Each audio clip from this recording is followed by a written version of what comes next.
Break से पहले हमने आपको एयर स्ट्राइक के सबूत दिखाए। अब सबूत मांगने पर प्रधानमंत्री मोदी का गुस्सा दिखाते हैं, क्योंकि प्रधानमंत्री मोदी लगातार कह रहे हैं सबूत मांगने हैं, सवाल उठाने हैं तो उठाओ, लेकिन सेना पर कुछ मत बोलो। लेकिन मोदी की पार्टी बीजेपी के एक नेता उनसे एक कदम आगे निकले। वो खुद ही आतंकियों के मारे जाने के नंबर बताने लगे।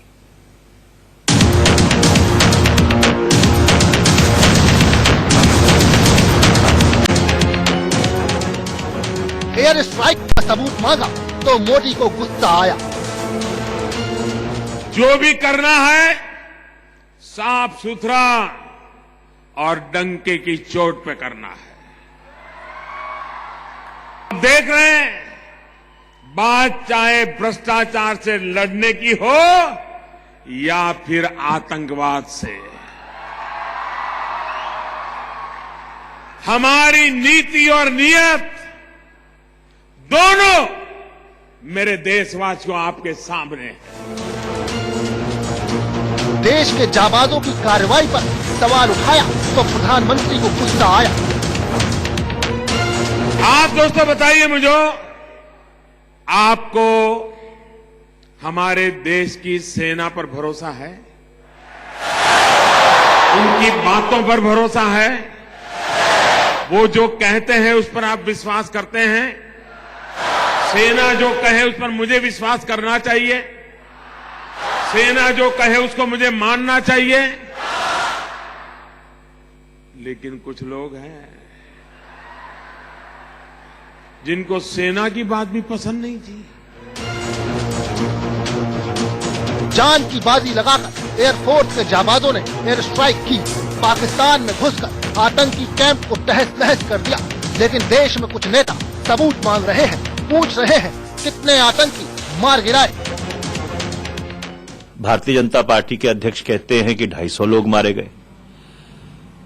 तो श्री अमित शाह जी से पूछना चाहिए कि जब भारत सरकार अधिकृत तौर पर यह कह रही है कि इसका अनुमान लगाना मुश्किल है कि कितने लोग मारे गए, तो ये जो 250 का आंकड़ा है, ये 250 का आंकड़ा कहां से आता है? सबसे बड़ी बात, जब देश ने कोई एक्शन लिया तो सवाल क्यों उठाया जा रहा है, जबकि पाकिस्तान ने अभी तक एयर स्ट्राइक को माना नहीं है और न ही 30 महीने पहले हुए सर्जिकल स्ट्राइक को माना था। सोचिए, जब आतंक को पालने वाला देश एकजुट है तो भारत क्यों नहीं? देखो, चोट जो है वो आतंकवादियों को और पाकिस्तान को लगी है, चीख कांग्रेस की निकल रही है। तो ये कांग्रेस की ये बहुत पुरानी आदत है। एक तरफ पाकिस्तान सवाल पूछ रहा है, दूसरी तरफ कांग्रेस पार्टी जो है वो सबूत मांग रही है। तो ये कांग्रेस और आतंकवादियों के जो संरक्षक पाकिस्तान है, तो कांग्रेस और पाकिस्तान की जो जुगलबंदी है वो अजीब बात है। मोदी सरकारे बरोबर 13 દિવસે એર સ્ટ્રાઇક કરી 250 થી વધારે આતંકવાદીઓને એક પણ કેઝ્યુઅલિટી વગર અને અભિનંદનને પકડ્યો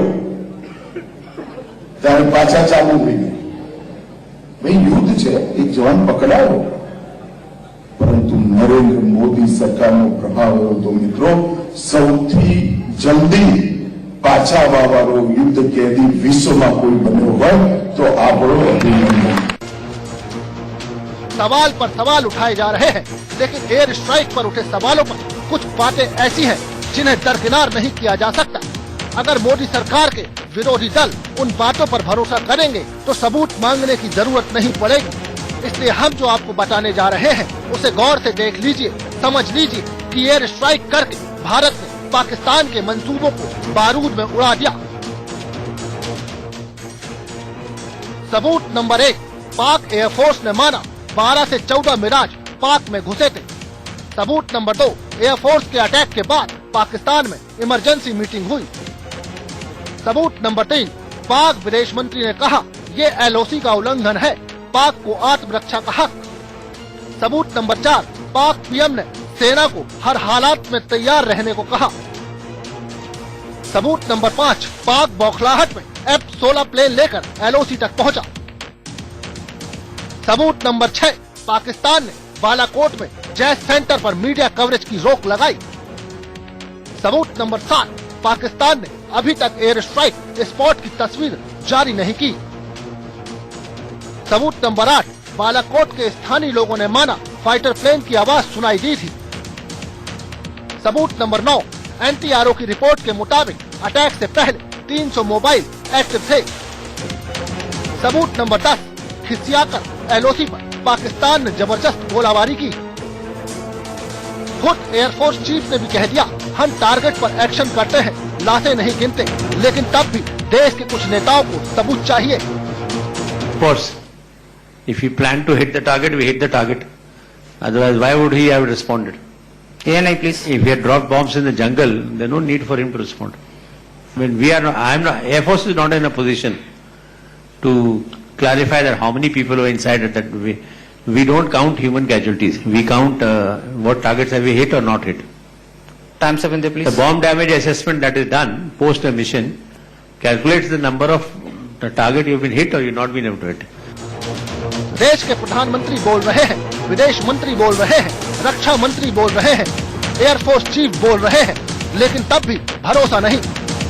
जाहिर है पाकिस्तान तो शोर मचाएगा ही, लेकिन अब जो हम दिखाने जा रहे हैं वो न सिर्फ पाकिस्तान की पोल खोल देगा, बल्कि देश में सबूत मांगने वालों की भी पोल बंद कर देगा। एक अंग्रेजी अखबार के मुताबिक बालाकोट में जैश के आतंकी सेंटर पर हमला होने से पहले और बाद की तस्वीरें सैटेलाइट से ली गई हैं, जिसमें दावा किया गया है ये बालाकोट में कई एकड़ में बना जैश का सेंटर था, जिसमें 300 से ज्यादा आतंकवादी थे। पहली तस्वीरें हमले से पहले की हैं। इस वक्त सेंटर में बने कमरों पर छत दिख रही है, जबकि हमले के बाद की तस्वीरों में कमरों से छत गायब है और आसपास का सामान तहस नहस पड़ा है। अखबार ने दावा किया है मिराज से जो मिसाइल छोड़ी गई थी वो सीधे छतों को तोड़कर अंदर घुसी थी, जहां सोते आतंकियों पर उनका कहर टूटा था। इन तस्वीरों को ही पाकिस्तान ने छुपा लिया, इंटरनेशनल मीडिया की भी एंट्री बंद कर दी और 2 दिन के अंदर सब कुछ ठीक कर लिया। ऐसे में कोई जाएगा तो जैश का सेंटर ठीक मिलेगा, बस वो आतंकी नहीं मिलेंगे जो उस वक्त वहाँ मौजूद थे। बताया जा रहा है इस हमले में मसूद अजहर के कुछ रिश्तेदार भी मारे गए थे, लेकिन पाकिस्तान ने बड़ी बेशर्मी से सब छिपा लिया। लेकिन देश को अपनी सेना पर भरोसा है, देश के प्रधानमंत्री पर भरोसा है। ऐसे में कुछ लोग अगर सबूत मांगते हैं तो इससे बड़ी बेशर्मी और क्या होगी। Bureau report, India news. वक्त एक ब्रेक का, लेकिन आप कहीं मत जाइएगा, बने रहिए इंडिया न्यूज के साथ।